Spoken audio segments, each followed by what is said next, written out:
धन्यवाद। माननीय सदस्य श्री अखिलेश यादव जी।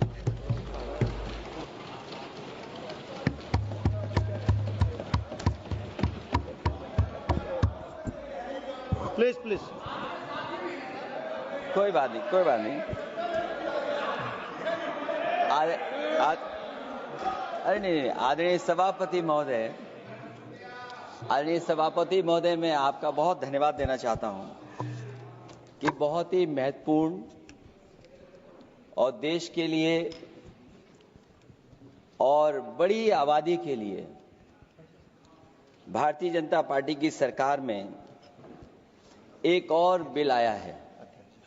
क्योंकि मेरे से पूर्व में जो हमारे साथी बोले हैं वो माननीय सदस्य हमारे साथ नहीं, लेकिन मैं उनके बहुत सारी बातों से सहमत हूं। और अध्यक्ष महोदय, मैं देख रहा हूं जो एक्स कांग्रेस वाले हैं वो ज्यादा बोल रहे हैं।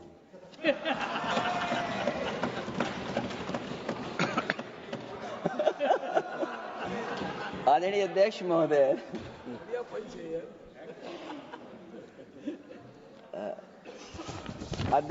जो आज बिल पेश हुआ है,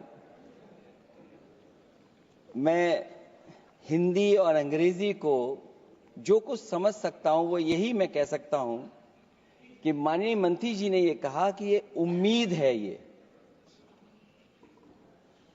ये उम्मीद कैसे बना है, अंग्रेजी में भी मुझे समझ में नहीं आ रहा कि उम्मीद है ये, हिंदी में भी समझ में नहीं आ रहा कि ये उम्मीद है। यूनिफाइड वक्फ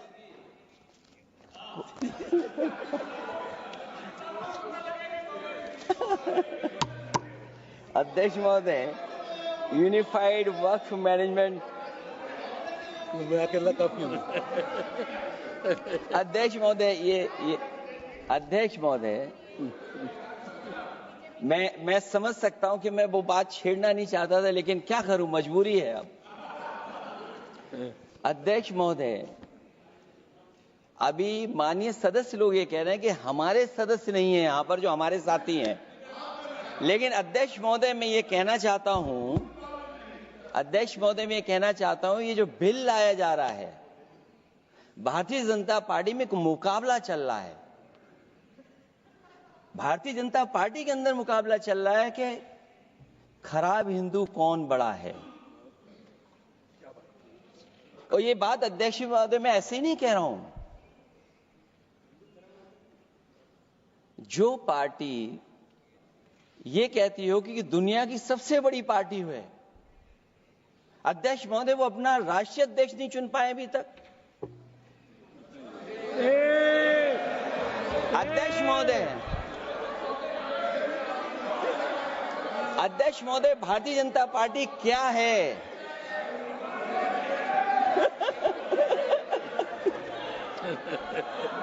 जी, मैं अखिलेश जी ने बहुत हंसते हंसते कहा है, इसको हंसते हंसते जवाब देना। इस सामने जितनी पार्टियां हैं उनका राष्ट्रीय अध्यक्ष उन 5 लोगों को ही चुनना है परिवार के। हमें माननीय अध्यक्ष जी करोड़ों सदस्यों में से 12-13 करोड़ सदस्य प्रक्रिया कर कर चुनना है तो देर लगती है। आपके यहां जरा भी देर नहीं लगेगी। मैं कह देता हूं अभी 25 साल तक आप अध्यक्ष हो जाओ, नहीं बदल सकता। अध्यक्ष महोदय, क्योंकि जो बात निकल के आई है वो मैं फिर आगे बढ़ा दूं। अध्यक्ष महोदय, जो बात सोशल मीडिया या और जगह गुपचुप हो रही है, कहीं ऐसा तो नहीं था कि अभी कुछ दिन पहले यात्रा जो हुई है वो कहीं 75 वर्ष की एक्सटेंशन वाली यात्रा तो नहीं थी। अध्यक्ष महोदय, ये जो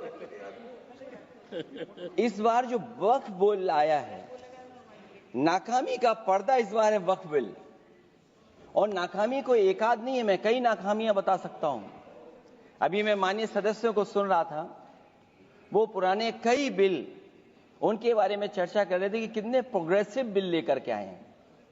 मुझे याद है मैं उत्तर प्रदेश में उस समय था और मुझे लगा कि शायद इनकी वो बात ठीक होगी। एक ये बहुत तैयारी के साथ फैसला लेकर के आए थे और फैसला ये लिया था आधी रात के आज के बाद नोट नहीं चलेंगे, नोट बंद हो जाएंगे।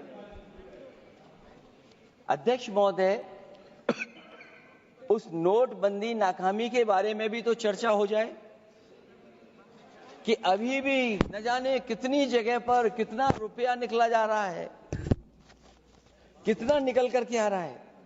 केवल नाकामी नोटबंदी की नहीं, नाकामी बेरोजगारी की भी है, नाकामी महंगाई की भी है, नाकामी किसान की आय दोगुनी नहीं कर पाए वो भी इनकी नाकामी है। मुझे याद है एक माननीय मंत्री जी पूरे देश की नदियों के बारे में बीओडी बता रहे थे, लेकिन माननीय मंत्री जी ये भूल गए कि उनके शहर में, उनके क्षेत्र की जो नदी है उसकी बीओडी क्या है। गंगा क्या साफ हो गई, यमुना क्या साफ हो गई, स्मार्ट सिटी क्या बन गई, क्या गोद लिए हुए गांव इन्होंने गोद से उतार दिए, उनकी क्या दुर्दशा है। इसलिए मैं कहना चाहता हूं, ये नाकामी का पर्दा इस बार वक्फ बिल बना है। और सबसे बड़ी बात तो यह है कि जिसके लिए फैसला होना है उसकी बात को अहमियत न देना भी नाइंसाफी है। अध्यक्ष महोदय, नाकामी केवल यहां तक नहीं है। और भारतीय जनता पार्टी क्या है, मैं केवल एक पुरानी घटना याद करता हूं। एक बार फैजाबाद अयोध्या में एक कार्यक्रम था, उसमें बड़ी तैयारी की गई थी और तैयारी के साथ कलाकार मुंबई से बुलाए गए थे। हो सकता है वो सहमति दिल्ली से ना रही हो, केवल लखनऊ की सहमति से हो रहा हो कार्यक्रम। और जब कार्यक्रम की पूरी तैयारी हो गई, भगवान श्री राम बनकर के कोई आ गया, लक्ष्मण बनकर के कोई आ गया, मां सीता भी बनकर के कोई आ गया, हनुमान जी और भगवान हनुमान भी बनकर के कोई आ गया। लेकिन जब लखनऊ से वो हेलीकॉप्टर उड़ा और अयोध्या पहुंचा तो सब लोग थे, लेकिन उसमें हनुमान नहीं थे। अध्यक्ष महोदय, मैं भारतीय जनता पार्टी के लोगों से कहूंगा कि जानकारी करिए कि आखिरकार भगवान श्री राम थे, लक्ष्मण थे, सीता थी, लेकिन हनुमान क्यों नहीं थे? हनुमान इसलिए नहीं थे, शायद उनकी जात या धर्म कुछ और था। अध्यक्ष महोदय, ये देश मिली जुली संस्कृति से चला है। कुछ हमने सीखा, कुछ उन्होंने सिखाया। और जो लोग ये कहते हैं कि हम सबको बराबरी का हक देते हैं, अभी कुछ दिन पहले ईद निकली है। अध्यक्ष महोदय, वो परंपरा रही है, न केवल मैं जाता हूं बल्कि कोई दल का नेता ऐसा नहीं न जाता हो उस कार्यक्रम में शामिल होने। भारतीय जनता पार्टी के जो मुख्यमंत्री, उप मुख्यमंत्री, वो भी जाते हैं, उप मुख्यमंत्री, सभी धर्मों के नेता आते हैं। लेकिन पता नहीं इस बार क्या साजिश थी, षड्यंत्र था कि वहां पर कुछ पाबंदी लगी हुई थी। अगर किसी कारण पाबंदी लगी हुई थी तो बात समझ में आती है, लेकिन जब जानकारी हुई है, किसी को नहीं पता था कि पाबंदी क्यों लगी है कि आप नहीं जा सकते वहां पर कार्यक्रम में शामिल होने। क्या यही भारत है, यही संविधान हमें रास्ता दिखाता है? अध्यक्ष महोदय, मंत्री जी बताएं हमें, वो खुद भी माइनॉरिटी हैं, भगवान बुद्ध के रास्ते पे चलते हैं। भगवान बुद्ध का रास्ता दूसरा है। हम आपको अपना मानते हैं तब भी जब आप हमारे बहुत सारे ग्रंथों को नहीं मानते, तब भी हम आपको अपना मानते हैं। आप हमारे पुराणों को नहीं मानते हैं, आप हमारे उपनिषदों को नहीं मानते हैं। लेकिन सोचिए, हम हिंदू वो लोग हैं जो आपको स्वीकार करते हैं और गले लगा करके चलते हैं। अब मैं दूसरे धर्म पे नहीं जाऊंगा, कोई नाराज हो सकता है। मैं दूसरे धर्म के बारे में नहीं जा सकता, मैं केवल यही बताता हूं। और मैं उत्तर प्रदेश में, अध्यक्ष जी, जहां से आता हूं, मैं अपमान नहीं कर रहा हूं, मैं सच बोल रहा हूं। और ये बिहार के चुनाव में जो आप कह रहे हैं कि महिलाओं को 2 मेंबर बना दिया, इस बार मैं भी देखूंगा आगे भारतीय जनता पार्टी कितनी महिला लोगों को टिकट देंगे वहां पर।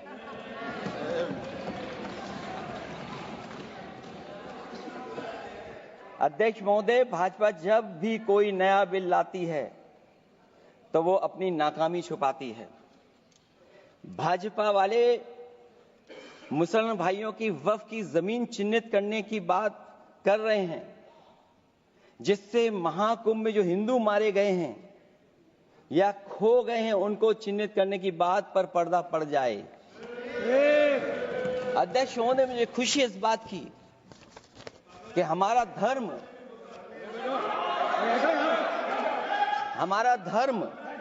अध्यक्ष महोदय नहीं कुछ कहना चाहते हैं नहीं प्लीज, तुमको अलाउ नहीं किया। अध्यक्ष महोदय, कुंभ में आस्था सबकी है, कोई ऐसा नहीं जिसकी आस्था ना हो। और कुंभ कोई पहली बार नहीं हो रहा था। ये भारतीय जनता पार्टी के लोगों ने ऐसा प्रचार किया कि 144 वर्षों के बाद पहली बार महाकुंभ होने जा रहा है और लोग निकल पड़े। सरकार ने कहा कि हमारी तैयारी 100 करोड़ की है। आप कहते टेक्नोलॉजी का हम इस्तेमाल करेंगे, जमीनों को हम मैपिंग कर करके डेटा एंड रिकॉर्ड ठीक करेंगे। अध्यक्ष महोदय, ये बताएं कि वो 30 लोग कौन थे, उनके नाम क्या थे जिनकी जान चली गई, न केवल जान जाने वालों की, बल्कि अध्यक्ष महोदय ये सरकार बताए कि जो लगभग 1000 हिंदू खो गए हैं, जो अभी तक नहीं मिले, जो अभी तक नहीं खोज पाए हैं, वो 1000 हिंदू की सूची कहां है?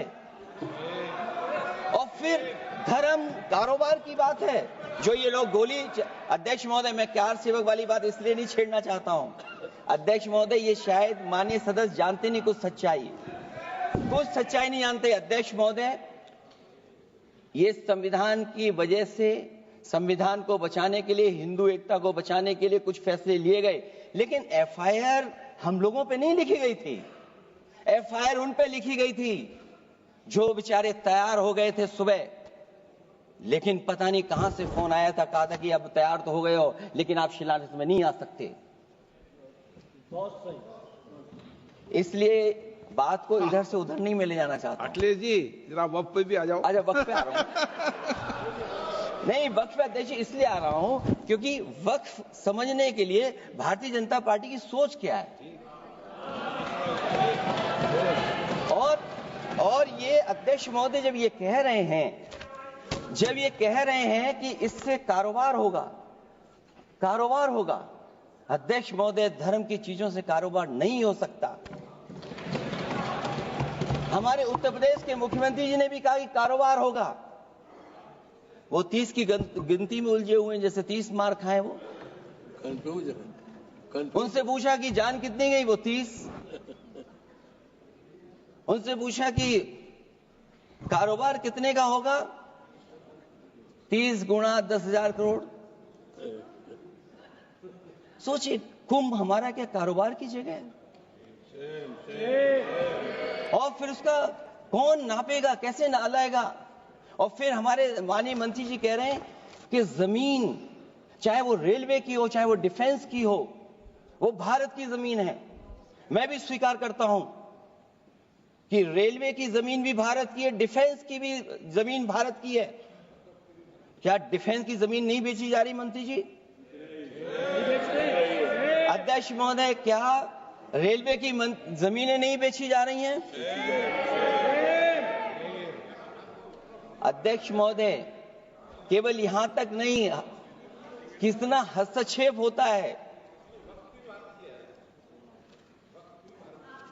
वक्फ भी भारत के, इसीलिए तो कहीं ना कहीं वक्फ की जमीन से, अध्यक्ष महोदय, माननीय मंत्री जी बताएं, और मुझे उम्मीद है कि जब जवाब देंगे तो बताएंगे कि वक्फ की जमीन से बड़ा मुद्दा वो जमीन है जिस पर चीन ने अपने गांव बसा लिए हैं, लेकिन कोई बाहरी खतरे पर सवाल बवाल न करे, इसलिए ये बिल लाया जा रहा है। और माननीय मंत्री जहां से आते हैं, जिस प्रदेश से आते हैं, कम से कम ये तो बताएंगे कि वहां कितने चीन ने गांव बसा लिए, घर बन गए हैं। अध्यक्ष महोदय, आपके माध्यम से सरकार गारंटी दे कि वक्फ की जमीन कभी भी किसी भी पैतरेबाजी से, किसी और मकसद के लिए किसी और को नहीं दी जाएगी। वक्फ की वर्तमान व्यवस्था में चाहे 5 साल के धर्म पालन की पाबंदी की बात हो, या कलेक्टर से सर्वेक्षण के हस्तक्षेप की बात हो, या वक्फ परिषद या बोर्ड में बाहरियों को शामिल करने की बात हो, इन सब का उद्देश्य मुस्लिम भाइयों के सार्वजनिक अधिकार को छीनकर उनके महत्व और नियंत्रण को कम करना है। ट्रिब्यूनल के निर्णय को अंतिम न मानकर उच्च न्यायालय में लेकर जाने की अनुमति देना दरअसल जमीनी विवाद को लंबी न्यायिक प्रक्रिया में फंसाकर वक्फ भूमि पर कब्जों को बनाए रखने का रास्ता खोलेगा। सबसे बड़ी बात यह कि वक्फ बिल के पीछे की न तो नीति सही है न नियत, ये देश के करोड़ों लोगों से उनके घर दुकान छीनने की भी साजिश है। भाजपा एक अलोकतांत्रिक पार्टी है, वो असहमति को अपनी शक्ति मानती है। जब देश के अधिकांश राजनीतिक दल वक्फ बिल के खिलाफ हैं, तो उसे लाने की जरूरत क्या है जो जिद क्यों कर रहे हैं सरकार। वक्फ बिल का लाना भाजपा की सियासी हट है। वक्फ बिल भाजपा की सांप्रदायिक राजनीति का नया रूप है। वो तो आपको काटेगा, और इसलिए काटेगा कि अध्यक्ष महोदय बाहर ये लिखते हैं सत्यमेव जयते, बाहर है लिखते सत्यमेव जयते, भाजपाई अंदर असत्य बात कहते। भाजपा वक्फ बिल लाकर अपने उन समर्थकों का तुष्टीकरण करना चाहती है जो भाजपा की आर्थिक नीति, महंगाई, बेरोजगारी, बेकारी और चौपट अर्थव्यवस्था से उसे छटक गए हैं। क्योंकि अध्यक्ष महोदय, जब से वोट में गिरावट आई है और खासकर उत्तर प्रदेश में भी, तब से भारतीय जनता पार्टी की कोशिश है कि अपना वोट कैसे संभाला जाए। ये वोट को संभालने के लिए बिल लाया गया है। भाजपा का लक्ष्य वक्फ की जमीनों पर है। इन जमीनों का नियंत्रण अपने हाथ में लेकर इन जमीनों को पिछले दरवाजे से अपने लोगों के हाथों में दे देना चाहती है। भाजपा चाहती है कि वक्फ बिल लाने से मुस्लिम समुदाय को लगे कि उन पर हक को मारा जा रहा है, वो उद्वेलित हों और भाजपा को ध्रुवीकरण की राजनीति करने का मौका मिल सके। क्योंकि अध्यक्ष महोदय, भाजपा का लक्ष्य यह है कि ध्रुवीकरण हो, क्योंकि वो जानते हैं कि ध्रुवीकरण जितना होगा उससे वो लाभ उठाने में आगे रहेंगे। तो ये वक्फ बिल जो लाया जा रहा है, वो अपनी वोट बैंक को संभालने के लिए और समाज को बांट करके ध्रुवीकरण करके राजनीतिक लाभ लेने के लिए लाया जा रहा है। और अगर इसके लिए नहीं लाया होता तो पहले से जो जितने फैसले लिए सरकार ने, क्या उससे देश और प्रदेश में कोई बड़ा बदलाव आ गया है? अगर स्मार्ट सिटी का बात करें तो कितनी स्मार्ट सिटी बन गई है आपकी? आपके नोटबंदी की वजह से न जाने कितना रुपया कहां निकल रहा है। और डर तो ये लगता है कहीं भाजपा वाले दूसरों के पैसा रख करके न पकड़वा दें। वक्फ बिल के आने से पूरी दुनिया में एक गलत संदेश भी जाएगा। इससे देश की सेकुलर इमेज को बहुत धक्का लगेगा। वक्फ बिल भाजपा की नफरत की राजनीति का एक और अध्याय है। मैं अंत में कहना चाहता हूं कि अभी तो आपने साथी संभाल लिए हैं, एक साथी तो मुझे दिखाई नहीं दे रहा है।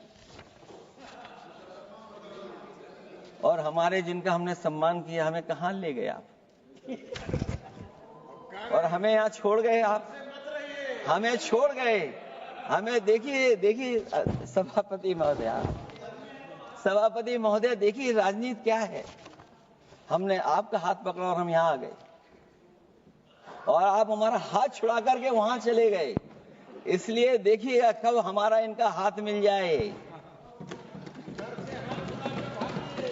और मैं अध्यक्ष सभापति महोदय ये कहना चाहता हूं कि वक्फ बिल भाजपा के लिए वाटरलू साबित होगा, क्योंकि ऊपर से तो हाँ हाँ कह रहे हैं, लेकिन अंदर ही अंदर बहुत सारे साथी सहमत नहीं है। मैं अंत में इतना ही कहना चाहता हूं कि ये वक्फ बिल जो लेकर के आए, कोई उम्मीद लेकर के नहीं आ रहा है। ये सोची समझी रणनीति का हिस्सा है, क्योंकि इनका जो बोर्ड बिखर गया है, ये मुस्लिम में भी बंटवारा चाहते हैं।